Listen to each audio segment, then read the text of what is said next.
अस्सलामुअलैकुम, मैं हूं आसिफ रहमान खोकर। इनकम टैक्स ऑर्डिनेंस 2001 की ये वीडियो सीरीज़ हर उस शख्स के लिए है जो पाकिस्तानी इनकम टैक्स को जानना चाहता है। इंशाअल्लाह इस वीडियो सीरीज़ में हम सेक्शंस को स्किप नहीं करेंगे।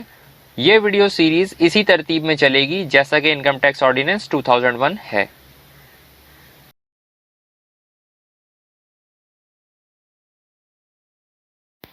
लास्ट वीडियो में हमने सेक्शन 2 की क्लॉज 18 तक कवर किया था।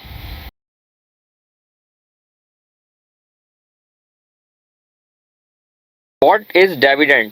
डिविडेंड की एक आम अंडरस्टैंडिंग ये है कि डिविडेंड एक कंपनी के प्रॉफिट का वो हिस्सा है जो कंपनीज अपने शेयर होल्डर्स को देती हैं।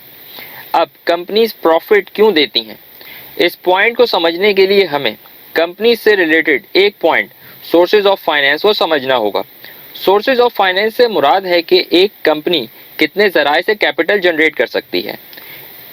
इसका एक सिंपल आंसर है थ्रू इक्विटी यानी शेयर्स को सेल करके, और थ्रू डेट यानी उधार लेकर। अब अगर कंपनी कैपिटल को थ्रू शेयर जनरेट करती है तो शेयर होल्डर्स को प्रॉफिट में हिस्सा देगी, क्योंकि शेयर होल्डर्स कंपनी के प्रॉफिट में हिस्सेदार होते हैं। आइए इसको एक सिंपल सी एग्जांपल से देखते हैं। फर्ज करें कि एक न्यूली रजिस्टर्ड पब्लिक कंपनी है।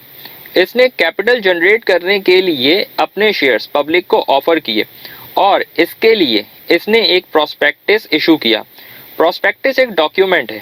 प्रोस्पेक्टस के अंदर वो तमाम ज़रूरी डिटेल्स मौजूद होती हैं जो कि एक शख्स को ये डिसीजन लेने के लिए मदद करती हैं कि इसे इन्वेस्टमेंट करनी चाहिए या नहीं। होल्डर एक कंपनी में इस एक्सपेक्टेशन से इन्वेस्ट करता है कि जब ये कंपनी अपनी इन्वेस्टमेंट के साथ बिजनेस करेगी, यानी वही बिजनेस जिसके लिए कंपनी ने शेयर ऑफर किए थे पब्लिक को, तो इस बिजनेस को करके हासिल होने वाले प्रॉफिट में इनका भी हिस्सा होगा, यानी शेयर होल्डर्स में डिस्ट्रीब्यूट किया जाएगा। इसी डिस्ट्रीब्यूशन किए जाने वाले प्रॉफिट को डिविडेंड कहते हैं। फॉर एग्जाम्पल, एक बिजनेस में इन्वेस्टमेंट की गई, इससे प्रॉफिट हासिल हुआ और प्रॉफिट डिस्ट्रीब्यूट किया गया शेयर होल्डर्स में। ओके जी, तो यहां तक हमने एक सिंपल सा व्यू दिया डिविडेंड की अंडरस्टैंडिंग को बिल्ड करने के लिए। चलिए अब हम इसको ऑर्डिनेंस के अकॉर्डिंग देखते हैं। Dividend includes any distribution by a company of accumulated profit to its shareholders, whether capitalized or not. If such distribution entails the release by the company of its shareholders of all or any part of the assets, including money of the company. Clause 19 में पहला point ये कह रहा है कि company अपने share holders को accumulated profit में से जो भी हिस्सा देती है, चाहे वो कैपिटलाइज फॉर्म में हो या ना हो, डिविडेंड कहलाएगा। अब सवाल ये है कि ये कैपिटलाइज्ड और नॉन कैपिटलाइज्ड फॉर्म क्या है।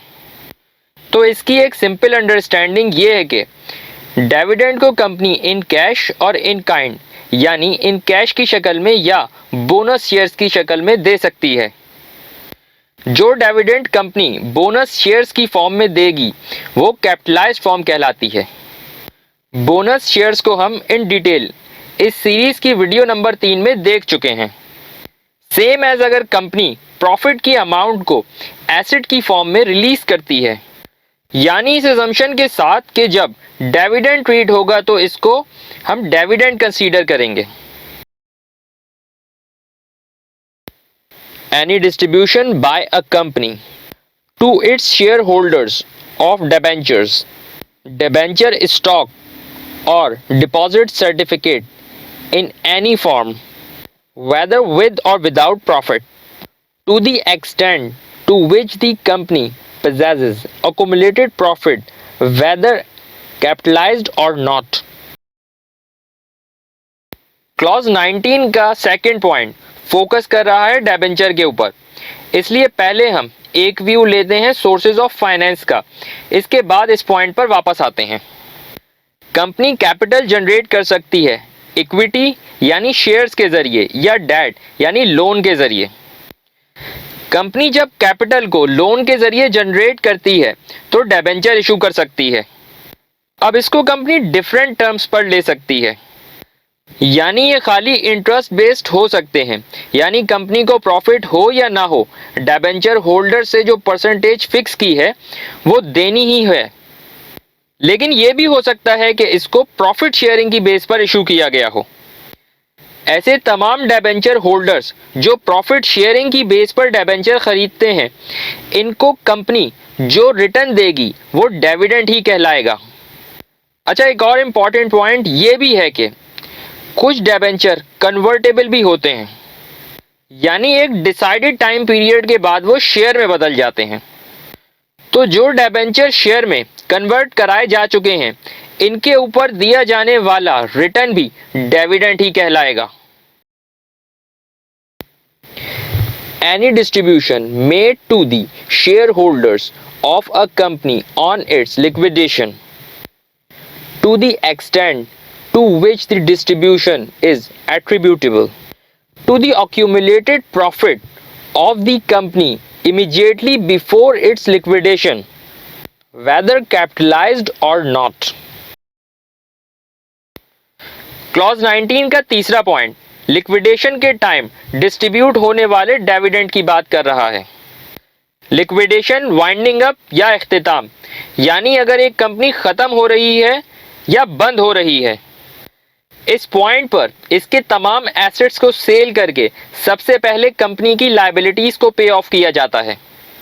जब क्रेडिटर्स वगैरह को पे ऑफ कर दिया जाता है, अगर इसके बाद कुछ बचता है तो इस बचे हुए अमाउंट को शेयर होल्डर्स में according to number of shares distribute कर दिया जाता है। अब यहां पर एक पॉइंट को क्लियर रखिए, और वो ये कि कंपनी की लिक्विडेशन पर शेयर होल्डर्स को इनकी इन्वेस्ट की गई प्रिंसिपल अमाउंट जो इनको इस पॉइंट पर वापस मिलती है, और अक्यूमुलेटेड प्रॉफिट से मिलने वाली डिविडेंड की अमाउंट, इन दोनों को मिक्स नहीं करना है। डिविडेंड में सिर्फ वो अमाउंट शामिल होगी जो इनको अक्यूमुलेटेड प्रॉफिट से मिल रही है। Any distribution by a company to its shareholders on the reduction of its capital to the extent to which the company possesses accumulated profit, whether such accumulated profits have been capitalized or not. Clause 19 का fourth point deal कर रहा है buy back of shares को। Company को अगर capital generate करना होता है तो वो शेयर्स को इशू करती है, लेकिन अगर कंपनी को अपना शेयर कैपिटल कम करना होता है तो वो शेयर्स को बाय बैक करती है। यानी इस कंडीशन में कंपनी को इन्वेस्ट की गई अमाउंट वापस देनी होगी शेयर होल्डर को। अब वही बात जो हमने अभी पीछे पॉइंट में की थी कि प्रिंसिपल अमाउंट ऑफ इन्वेस्टमेंट और डिविडेंड की वैल्यू में फर्क रखना है।